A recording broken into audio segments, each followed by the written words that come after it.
아마 최근에 우리 성도님들이 뉴스를 통해서 그 한국과 일본 사이에 기류가 좋지 않다라고 하는 것을 들으셨을 겁니다. 일본에서 그 자신들의 그 화이트 리스트에서 이제 한국을 뺨으로 말미암아서 문제가 생기게 되었죠.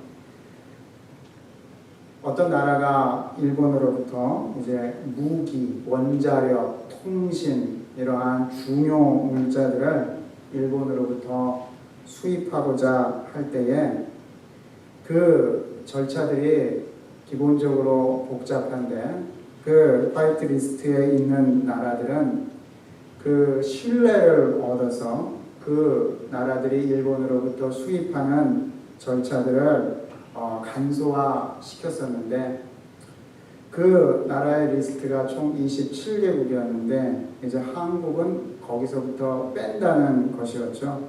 그래서 최근에 한국과 일본 사이에서는 이제 8.15 광복절도 다가오는데 그 관계들이 굉장히 긴장 관계에 있습니다.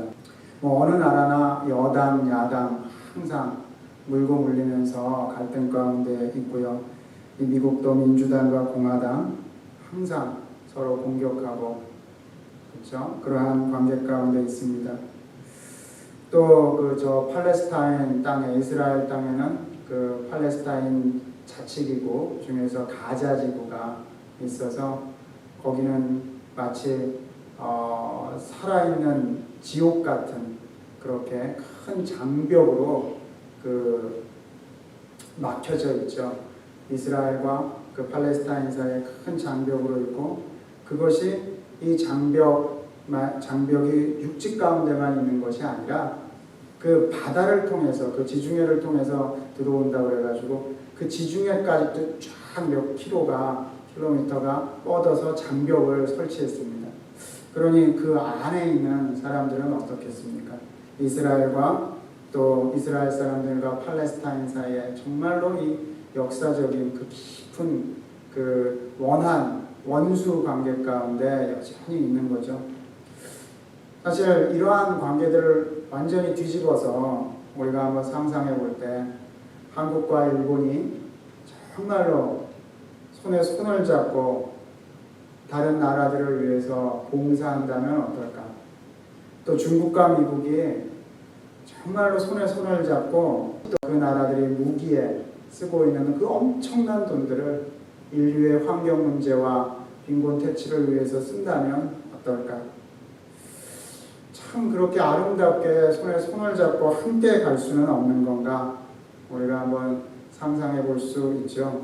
2018년 4월 27일 날 김정은 위원장과 문재인 대통령의 38선을 서로 손을 잡고 건너오고 할 때에 참 가슴이 뭉클했던 그 사건은 정말 일시적인 사건이요. 또한 잠정적인 사건으로만 멈추지 않고 정말 우리들은 그것이 계속적이고 영구적인 어떠한 사건으로서 드러나게 되기를 우리는 다 염원하고 있습니다. 이러한 오늘날에 이루어지고 있는 이러한 적대적인 관계들 그러한 것들을 말씀드린 이유는요. 오늘 본문이 딱 그러한 것에 대해서 사실은 말씀하고 있기 때문에 그렇습니다. 오늘 본문에서 나오는 이 적대적인 두 관계는 유대인들과 이방인들 사이의 관계입니다.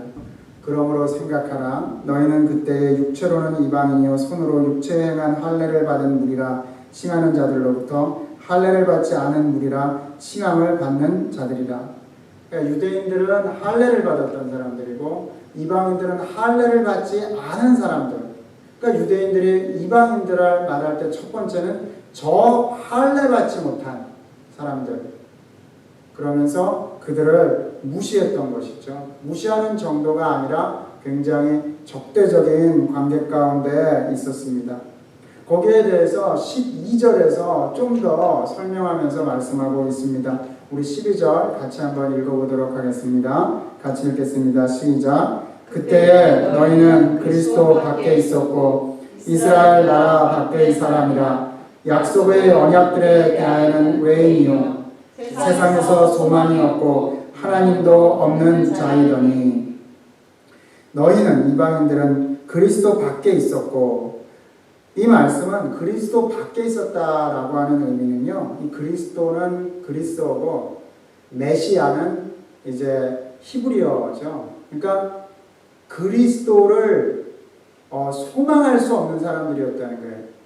인류의 마지막에 메시아가 오시는데 그 메시아를 소망하지 못하는 사람들이었다라고 하는 것이죠. 그러니까 종말에 오시는 영원한 하나님에 대해서 사실은 그분 밖에 있었던 사람들이었다라고 하는 것입니다. 그리고 이스라엘 나라 밖의 사람이었다. 그러니까 이 예루살렘 성전이 그 당시의 사람들에게는 가장 거룩한 곳이었었어요. 그러니까 이 거룩하다라고 하는 것은 땅과 연관이 되어 있습니다. 그러니까 이스라엘 밖에 있는 사람들이었다라고 하는 것이고, 또 약속의 언약들에 대해서 외인이었다라고 하는 것은 이스라엘 사람들은 정말 하나님으로부터 위로부터 그 법을 받은 사람들이에요. 약속 언약을 받은 사람들이죠. 그래서 모세가 십계명과 그 계명들을 하나님이 주셔서 이제 그 계명을 누리면서 살았던 사람들. 그러나 이방인들은 그것과는 관계없었던 사람들이었다라고 하는 거죠. 그래서 세상에서 소망이 있을 수 없고 하나님도 없는 자들이었다라고 말씀합니다. 그 13절에서는 이렇게 한마디로 표현할 수 있죠. 이제는 전에 멀리 있었던 너희가, 다시 말해서 전에 멀리 있었던 이 모든 하나님의 혜택으로부터 멀리 떨어졌던 너희였다라고 그 이방인들을 말씀하고 있습니다. 그런데 그들이 바로 예수 그리스도의 피로, 13절 말미에 보게 되면 예수 그리스도의 피로 가까워졌느니라 라고 말씀하고 있습니다.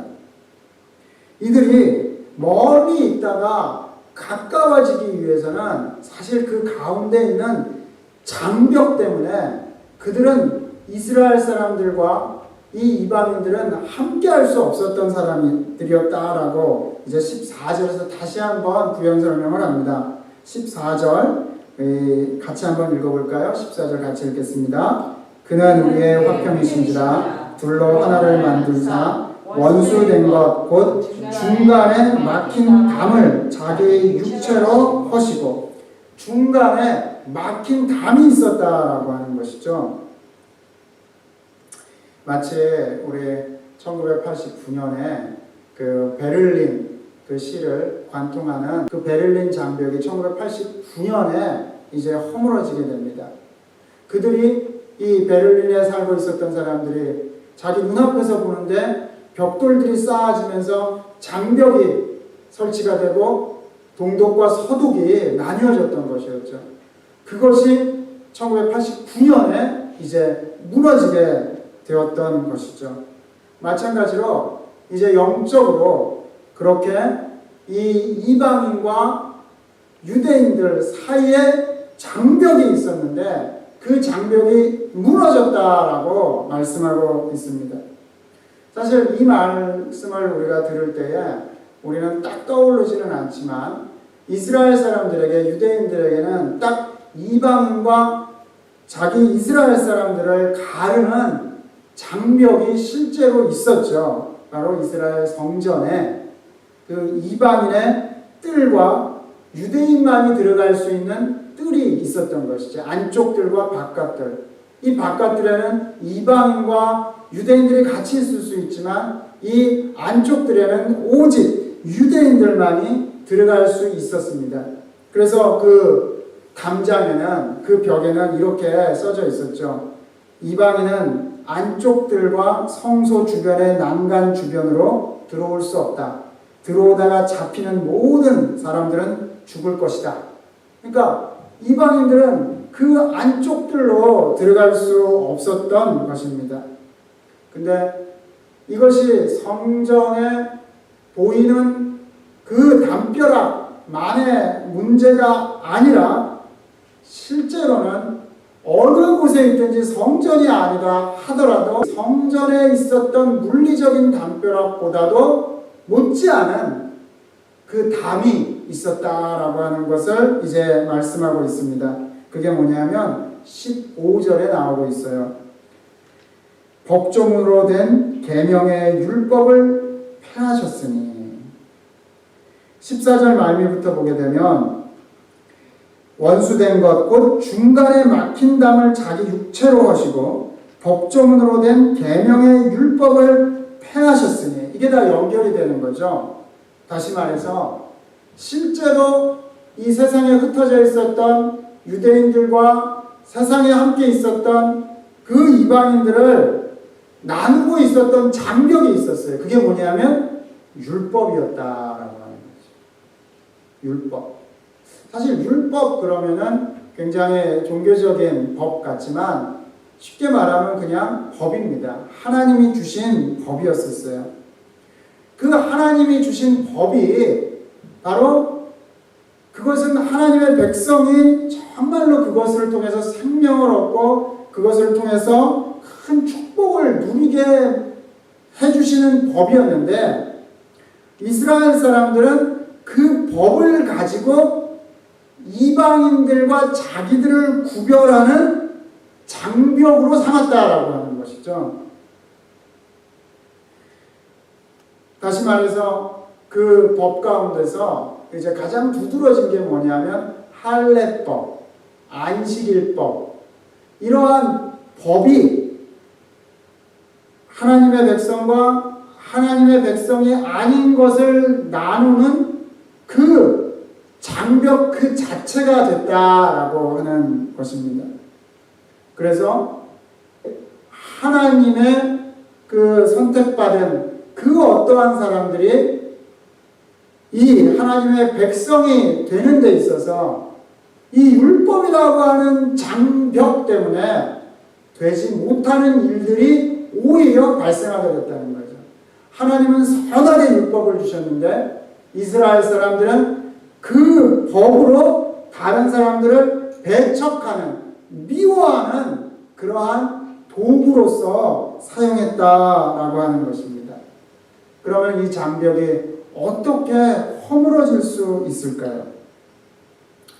이스라엘 사람들은 계속해서 자신들은 할례를 받았고 자신들은 안식일을 지키고 그래서 자기들은 하나님의 선택받은 백성이다라고 우월해져 있었지만, 그렇죠? 다른 사람들은 계속해서 그들은 하나님과 떨어진 사람이다 라고 하면서 배척했는데 그 세워진 장벽을 스스로 무너뜨릴 수가 없었던 것이에요. 계속 담벼락만 더 쌓아갔던 것이죠. 그 율법 그 자체를 가지고 그것은 본인들이 직접 허물 수가 없었습니다. 그랬을 때에 그것을 허문 분이 있는데 그건 뭐냐면 14절 15절의 말씀에 나오는 것처럼 바로 예수 그리스도의 육체요 예수 그리스도의 피였다라고 말씀하고 있죠. 예수 그리스도의 피로 가까워졌고 예수 그리스도의 육체로 바로 그 담벼락들을 허무셔서 중간에 막힌 담을 허물었다라고 말씀하고 있어요. 아담과 하와가 죄를 범한 다음에 그들은 서로 책임을 서로에게 미루면서 담을 쌓기 시작했습니다.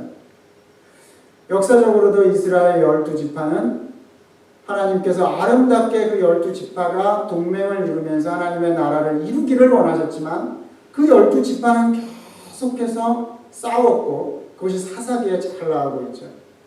또 통일에 대해서 한 나라를 이루었지만 또 북이스라엘과 남유다로 또 나뉘게 되었죠. 안타깝지만 또 역사상에 우리나라도 역시 해방 이후에 남쪽과 북쪽으로 또 나뉘게 되었죠. 여러분, 인간의 죄성은 계속해서 사실은 담을 쌓는 것이 아닌가, 우리가 이렇게 생각해 볼 수 있습니다. 우리들의 죄성은 계속해서 두 사람이 모이면, 또 한 동네가 모이면, 또 한 민족이 모이면, 또 한 나라가 모이면 계속해서 담을 쌓아서 계속 소통할 수 없는 담을 만들어가는 것이 우리들의 그러한 죄된 본성이 아닌가 싶습니다. 그러면은 그 담을 허물 수 있겠느냐? 그 담은요, 정말로 깊이 박혀서 이것이 우리들 스스로가 허물 수 있는 담이 아니기 때문에 예수 그리스도께서 오신 것입니다. 여러분, 교회도 마찬가지죠. 교회도 계속 우리 그리스도인, 저쪽 비그리스도인, 우리 천국 갈 사람, 저쪽 지옥 갈 사람, 이렇게 나눌 수 있는 게 아니에요. 유대인들이 계속해서 우리는 율법받은 선민이야, 너희는 그렇지 못해 라고 하면서 계속 담을 쌓았던 것처럼 사실은 우리들도 마찬가지로 교회에 담을 쌓고 있는 것이 아닌가라고 우리도 돌아보아야지 됩니다. 가족 간에도 담이 있을 수 있고 교회 안에도 역시 담이 있을 수 있습니다.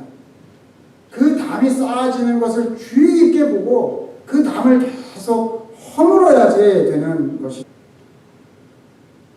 여러분, 교회 안에서도 마찬가지입니다.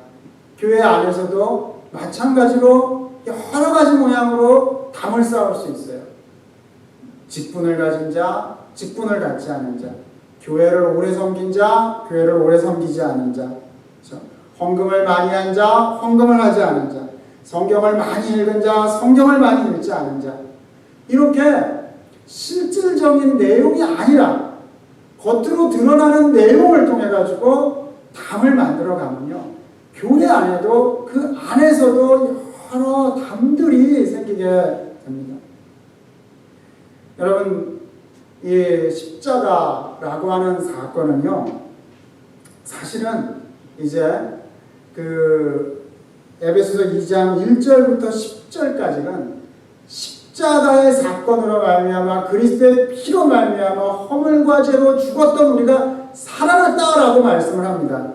근데 에베소서 2장 11절로 넘어가면서 그 십자가의 능력이 나타나는 그 역할은 뭐냐면은 바로 이 담들이 무너지는 것이에요. 인종적으로, 사회적으로, 신분적으로, 정치적으로, 세대적으로 이 담들이 허물어지는 역할을 한 것이 무엇이냐? 바로 십자가의 능력, 그리스도의 피라고 하는 것이죠. 그리고 나서 계속 이어지는 게 그래야지만 교회가 세워진다라고 하는 게 이제 앞으로 계속 나옵니다. 재미있게도 에베소서에서는요, 예수 그리스도가 우리의 죄의 형벌을 위해서 십자가에 죽으셨다고 하는 직접적인 표현이 안 나와요. 지난주에도 말씀드렸지만 그리스도의 피로 더 강조가 되어지는 건 살아났다, 함께 죽었다, 살아났다, 일으킴을 받았다, 앉혔다라고 하는 이 드라마틱한 이야기가 더 많이 강조되어지고, 더 나아가서 어떤 말씀이 많이 나오냐면 십자가의 쉽게 말하면 사회적 기능입니다. 십자가의 은혜로 그리스도의 피로 그럼 어떤 일이 발생했느냐라고 하는 거예요. 그게 정말로 강조되어지는 게 에베소서입니다. 그래서 교회론으로 나가게 돼요. 여러분, 십자가의 능력이 있는 교회다라고 하면 어떤 것이 딱 연상이 되어집니까? 엄청난 뭔가 영적인 보이지 않는 것에 은사를 받은 사람들이 많이 있는 모습, 또 엄청나게 뭔가 다른 드러나는 그 어떤 것을 갖고 있는 모습. 사실은요, 십자가의 능력이 있는 교회는요, 오늘 말씀과 계속 이어지는 말씀으로 분명히 알 수 있는 건 담이 없는 교회입니다. 정말 담이 없는 교회. 교회 안과 교회 밖에 우리는 구별되었으니까 당신은 구별되지 않았으니까 담이 세워진 교회가 아니라 담이 없는 교회. 그리고 펴지지 않고 십자가의 능력이 있는 교회는 언제든지 그게 바로 십자가의 능력이 있는 교회다 라고 하는 것을 우리가 정말로 이 에베소서 말씀을 통해서 분명히 우리가 이해할 필요가 있습니다. 그리스도의 피의 능력은 어떻게 나타나느냐 했을 때 담이 없는 언제든지 화해할 수 있는 교회, 이게 십자가의 능력이 나타나는 교회다라고 하는 거예요. 정말로 다른 걸로 첫 번째 기준을 삼게 되면요, 교회가 복잡해집니다. 그게 아니에요.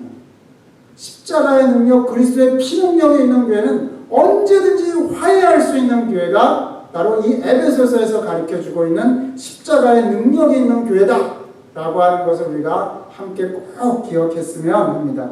그것을 아주 정말 선명하게 우리들의 이미지로 말씀하고 있는 게 막힌 담이 허물어졌다 이렇게 말씀한 다음에 또 이러한 표현이 쓰고 있어요. 15절에 보게 되면요, 이렇게 말씀합니다. 이 둘로 자기 안에서 한 새 사람을 지었다. 에베소서 뒷편에 가게 되면요, 교회와 그리스도와의 관계를 우리가 아주 감각적으로 느낄 수 있는 그러한 용어로서 설명합니다. 그게 뭐냐면 남편과 아내를 교회와 그리스도와의 관계를 표현할 수 있는 가장 적절한 그 인간 안에서의 관계로서 가져옵니다. 교회와 그리스도를 보여줄 수 있는. 근데 여러분, 이 말씀을 보게 되면은 어떻게 정말로 하나가 되어질 수 있느냐라고 하는 것, 이스라엘과 이방인들, 그리고 이제는 교회와 교회가 그 다음에 교회 안에서 하나가 되어질 수 있느냐라고 하는 표현을 어떻게 쓰냐면 한 새 사람을 만드사, 한 새 사람을 만드사, 한 새 사람을 지어, 한 명의 새로운 사람을 만드사. 마치 이 이미지는요, 아담과 하와가 육체적으로 하나가 되는 것과 같이 십자가의 그리스도의 피는 한 명의 새로운 new humanity를 만든다라고 하는 것이에요. 16절에 그걸 또 이렇게 표현합니다. 십자가로 이 둘을 한 몸으로 만드사 one body로 만드셨다라고 또 표현하고 있죠. 첫 번째는 one new humanity로, 두 번째는 one body로, 그 다음에 이 내용을 또 강조합니다. 18절에 이는 그로 말미암아 우리 둘이 한 성령 안에서 아버지께 나아간다 라고 말합니다. 이거는 그 두 사람이 손을 꼭 잡고 그 아버지 앞에 함께 나아가는 모습을 연상시켜 주는 거죠. 여러분, 누가복음 15장에 탕자의 비유를 잘 기억하시죠? 한 아버지에게 두 아들이 있었는데 그 아버지가 죽기 전에 둘째 아들이 아버지의 유산을 미리 받아서 이제 먼 나라로 떠나게 되고 그 나라에 가서 허랑방탕하게 생활하다가 돼지가 먹는 쥐염 열매 그것을 먹다가 내가 이제는 아버지께로 돌아가야겠다 하면서 돌아오게 됩니다. 그때 먼 곳을 계속 응시하고 있었던 그 아버지는 멀리서 자기 둘째 아들이 오는 것을 보고 달려나가서 그 둘째 아들을 안아주게 되죠. 근데 이상하게도 그 둘째 아들의 형 첫째 아들은, 그 형은 그 자기의 동생을 안아줄 수가 없었어요. 어떻게 이 아버지의 재산을 가지고 멀리 떠나서 자기 마음대로 쓰고 온 이 아들을 왜 아버지는 돌봅니까? 라고 오히려 더 반항했던 것이죠. 자, 이 내용과 비슷합니다. 유대인들과 이방인들이 정말로 하나가 되어져서 예수 그리스도의 하나가 되어져서 아버지께로 나오게 되는 것을 바로 하나님 아버지가 원하고 계신다라고 하는 것이죠. 우리는 잘 손을 잡지 않고 있을 수 있다라고 하는 것이 정말로 하나님 아버지는 같이 나오기를 원하는데 사실은 우리는 나 홀로 나가고 나보다 못한 사람과는 같이 나가지 못하려고 하는 않으려고 하는 마음들이 우리들의 마음 가운데는 도사리고 있는 것이 아닌가라고 돌이켜볼 수 있습니다. 사도 바울은 어땠습니까? 고린도전서 9장의 19절부터 21절에 보게 되면요, 이렇게 표현합니다. 내가 모든 사람에게 자유로우나 스스로 모든 사람에게 종이 되었다. 내가 그 사람들을 얻기를 원했다. 이게 아버지의 마음이겠죠. 나는 자유인이라는 거예요. 나는 쉽게 말하면 시민권자라는 거예요. 근데 나는 불법 이민자와 같이 되었다. 이렇게 이해할 수도 있습니다. 20절에 고린도전서 9장 20절에 유대인들에게는 내가 유대인과 같이 된 것은 내가 유대인들을 얻고자 하며 율법 아래에 있는 자들에게는 내가 율법 아래에 있지 않아 율법 아래에 있는 자 같이 된 것은 율법 아래에 있는 자들을 얻고자 합니다. 이게 아버지의 마음을 실현하는 바로 바울의 마음입니다. 사도 바울은 율법 그 자체가 나쁘다라고 생각한 것은 아니었었어요. 근데 율법을 계속 따르고 있는 유대인들에게 자기 자신도 그래 율법을 따르고 있다면 나도 율법을 존중한다라고 하면서 같이 갈 수 있었던 것이죠. 그러면은 율법 없는 자에게는 내가 하나님께 율법 없는 자가 아니요 도리어 그리스도의 율법 아래 있는 자나 율법 없는 자와 같이 된 것은 율법 없는 자들을 얻고자 함이라라고 말씀하고 있습니다. 여러분, 우리가 손을 내밀고 우리가 더 낮아져서 눈높이를 맞추는 것은 우리들의 자존심을 낮추는 문제는 아닌 것이죠. 우리는 이미 창세전에 택함을 받았고 이미 예수 그리스도와 사진 찍은 게 다 있습니다. 함께 죽고 함께 살리심을 받고 함께 일으키심을 받은 그 사진을 다 갖고 있어요. 우리는 거기서 우리들의 자존감을 얻을 수 있습니다. 진정한 자존감을 갖고 있는 사람은 정말로 낮아질 수 있는 거예요. 근데 진정한 자존감이 없을 때는 이제 자만심과 자존심을 내세우게 되는 거죠. 여러분, 그래서 당신이 나와 같아지려면 나와 똑같은 조건을 갖추어야지 됩니다 라고 다른 사람에게 말하게 되는 거죠. 우리 건강한 사람이 아픈 자와 같은 눈높이가 되어야지 되고 우리 무엇인가 갖고 있는 자가 갖고 있지 않은 자와 같은 눈높이가 되어져야 되는 거고 뭔가 많이 산 자가 아직 많이 살지 않은 어린 자녀 세대와 눈높이가 같아져야지 되고 건강한 자가 건강하지 못한 자와 같은 눈높이가 되어야지 되는데 우리는 사실 이렇게 생각합니다. 아픈 사람은 뭔가 건강해야지 되고 가난한 사람은 뭔가 더 가져야지 되고 어린 사람은 좀 더 자라야지만 우리와 같아진다라고 나와 같아진다라고 생각하게 되는 것이죠. 여러분 정말로 그 막힌 담을 허물기 위해서 내가 행동할 수 있는 것은 뭔가를 생각해 봐야 되는 거죠. 우리 자녀들한테도 부모로서의 뭔가 내가 부모로서의 뭔가 자존심이 있는데 우리 자녀들한테 내가 그 자존심을 조금 낮추고 그 자녀들을 품을 수 있는 것 그 아주 작은 것들 남편과 아내 사이에서도 뭔가 그 작은 것들을 낮출 수 있는 것들 그걸 찾아야지. 뭐 엄청나게 해머를 가지고 와가지고 그 장벽을 허무는 게 아니에요.